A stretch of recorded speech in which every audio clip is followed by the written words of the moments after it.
राधे राधे दोस्तों, जैसा कि आप लोग जानते हैं कि चंद्रिका सिंह का पति प्रताप सिंह आप खतरे में है। हार्ट अटैक आया और चंद्रिका पैरों को घिसते हुए पूजा कर रही हैं, अपने पति के लिए दुआएं कर रही हैं। जैसा कि आप लोग जानते ही देख ही चुके हैं, देव आगे पीछे घूम रहा है मासा को कोई दिक्कत ना आ जाए, इसलिए उनके आगे से जो भी उनके पत्थर रोरी कंकड़ जो भी उनके आगे पैरों तले आता है वो सब हटाता जाता है। इधर वसुधा भीख मांग करके प्रसाद बनाएगी और उस मन्नत को पूरा करेगी जो कि चंद्रिका सिंह मन्नत मांगनी है, और जो उनको गुरुदेव बताए हैं उनके बताए अनुसार सब करेगी। क्योंकि छोटी बहू व्रत खंडित कर चुकी है और ये वसुधा के कंधे पर सर रख के रो रही है, और इधर चंद्रिका दर्द में कहाड़ रही है क्योंकि पैरों में कांटा गड़ गया है। और इधर अपने पति से कह रही है कि माँ देखिए ना विसर, मैंने व्रत खंडित कर दिया, अब क्या होगा। तो वो सुन लेती है। सारिका कहती है कि वाह वाह, क्या इनकी बहुएं मिले हैं, एक व्रत खंडित कर रही है और दूसरी पूजा करने की, दूसरी है कि वहाँ पे कागज़ पे साइन कर दे रही है। एक से एक इनकी बहुएं मिली हैं।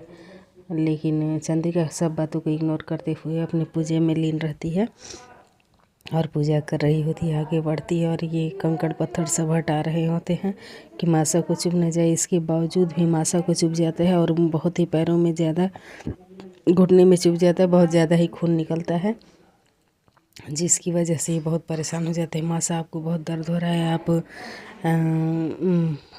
हटिए ना। तो नहीं, बिल्कुल छूना नहीं, मेरा व्रत खंडित हो जाएगा, एकदम दूर रहो, एकदम छूना नहीं मुझे, दूर से जो तुमको करना है वो कर सकते हो।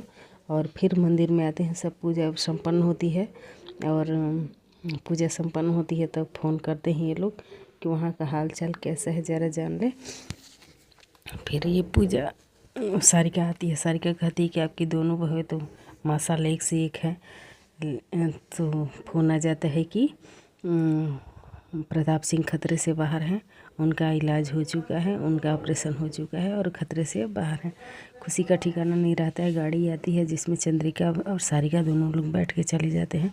वसुधा और देव दूर खड़े होकर देख रहे होते हैं कि बताओ खुशी का ठिकाना नहीं है। लेकिन फिर भी मासा हम लोगों को कुछ भी नहीं कही। कोई बात नहीं, हमारे पिताजी हैं, वो ठीक हो गए तो ये हमारे लिए बहुत खुशी की बात है।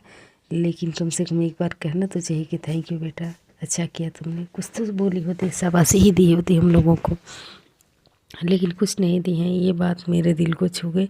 मैं तो कुछ नहीं किया, लेकिन वसुधा बहुत ज़्यादा परिश्रम की है, अपने हाथों में जोत जला के घूमी है। लेकिन देखो कि फिर भी ये कितनी खुश है कि चलो हमारे बापू सा अच्छे हो गए, हमारे ससुर सा अच्छे हो गए। इसकी खुशी को नज़र ना लगे। मैं तो इसको रानी बना के रखना चाहता था, लेकिन क्या कहें, अब हमारे बापू से खतरे से बाहर पूछ रहे हमारी बहू वसुधा कहाँ है।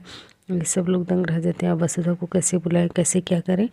अब तो ये वसुधा को बुला रहे हैं और चंद्रिका चाह नहीं रही है, लेकिन फिर भी कहती कि इनकी वजह से हमको बुलाना ही पड़ेगा वसुधा को।